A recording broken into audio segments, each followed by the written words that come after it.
Dalam perjalanan hidup Nabi Ibrahim alaihissalam, pada kali pertama hendak pergi ke Mekah membawa ibunda Hajar dan Ismail, beliau memerintahkan keponakannya Nabi Lut untuk pergi dan mendakwahi penduduk Sadum. Tinggallah di sana, Lut alaihissalam mendakwahi kaum yang melakukan kemaksiatan di muka umum. Sebuah dosa yang belum pernah dilakukan makhluk sebelumnya di atas muka bumi, yaitu perilaku LGBT. Tatkala Nabi Ibrahim alaihissalam sudah kembali ke Harran, datanglah malaikat menjelma sebagai manusia.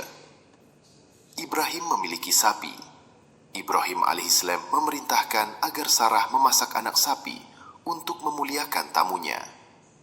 Beliau memilih bagian terbaik untuk tamunya dan mempersilahkan kepada mereka makan.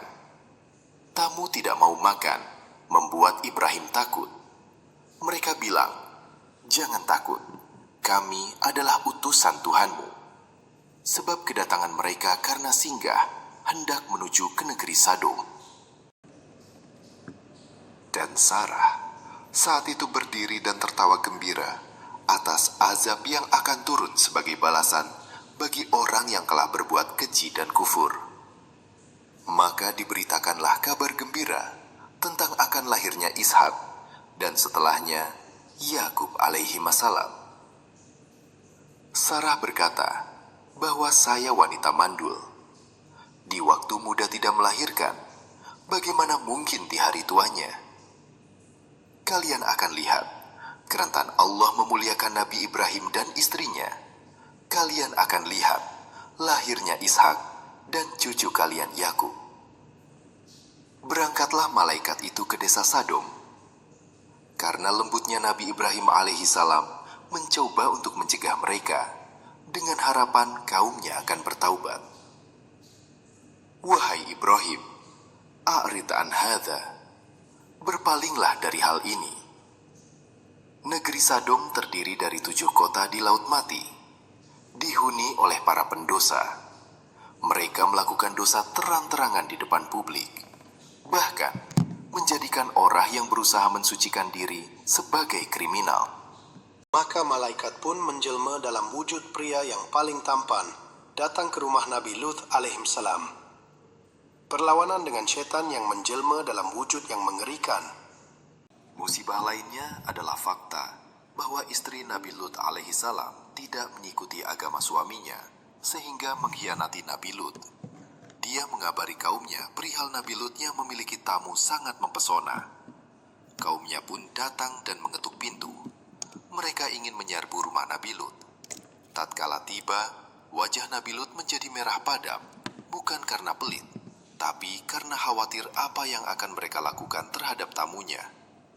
Sambil menahan pintu yang mereka hendak dobrak, beliau berkata, "Ada anak-anak putri saya. Nikahilah mereka supaya kalian bisa menjaga diri." Mereka bilang, "Kamu tahu apa yang kami inginkan.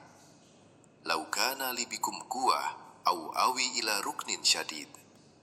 Karena Nabi Lut adalah pendatang dan bukan warga penduduk pribumi, sehingga tidak memiliki seorang pun atau anggota suku yang bisa menguatkan pendiriannya. Sehingga beliau hanya bisa berpaling kepada rukun syadid, yaitu tempat berlindung dan kembali yang hakiki, Allah Azza wa Jalla. Saat mereka mulai mendobrak dan menyerang rumah Nabi Lut, berdirilah malaikat Jibril. Lalu, dengan salah satu sayapnya, menghajar mereka dengan sekali tampar di mata mereka, sehingga mereka mundur dalam keadaan buta. Mereka berteriak-teriak, "Besok tunggu pembalasan kami." Wahai Lut, sesungguhnya para malaikat utusan Allah tidak akan membahayakan dirimu. Maka pergilah dan jangan menoleh sedikit pun. Apapun yang terdengar dari teriakan, tangisan, permintaan tolong, suara yang menakutkan dan menghancurkan, jangan sekali-kali menoleh. Kecuali istrimu, dia akan menoleh dan terkena azab. Malaikat berkata, "Sesungguhnya waktu pembalasan mereka para pendosa itu adalah di waktu subuh." Maka keluarlah Lut bersama anak dan istrinya sebelum terbit fajar. Dan di pagi hari, dengan menggunakan sayapnya, malaikat Jibril mengangkat Sadom. Negeri yang berisi 7 kota beserta seluruh isinya diangkat melayang ke hamparan langit. Hingga penduduk langit dari para malaikat mendengar suara ayam dan anjing mereka. Ketika mendengar dahsyatnya suara negeri yang dilempar dari langit dan teriakan yang demikian dahsyat, di sanalah istri Nabi Lut berbalik pandangan dan ikut binasa bersama kaum pendosa itu. Allah berfirman, artinya, maka tatkala datang azab kami jadikan negeri kaum Lut itu yang di atas ke bawah, kami balikan. Dan kami hujani mereka dengan batu dari tanah yang terbakar dengan bertubi-tubi, yang diberi tanda oleh Tuhanmu, dan siksaan itu tiadalah jauh dari orang-orang yang zalim. Hud 82-83.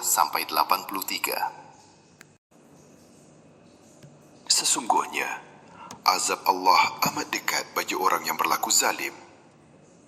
Menurut para ahli tafsir, bahwa orang-orang yang berbuat dosa semacam ini, setelahnya akan berlaku azab yang sama, yaitu tempat tinggal mereka akan dijungkir balikan. Demikianlah, Allah jadikan negeri Sadom sebagai ayat, menjadi peringatan bagi orang yang melakukan dosa LGBT. Di dalam Al-Quran, negeri pelaku dosa LGBT ini disebut Al-Mu'tafikah, yang bermakna Al-Munqalibah, atau yang dijungkir balikan.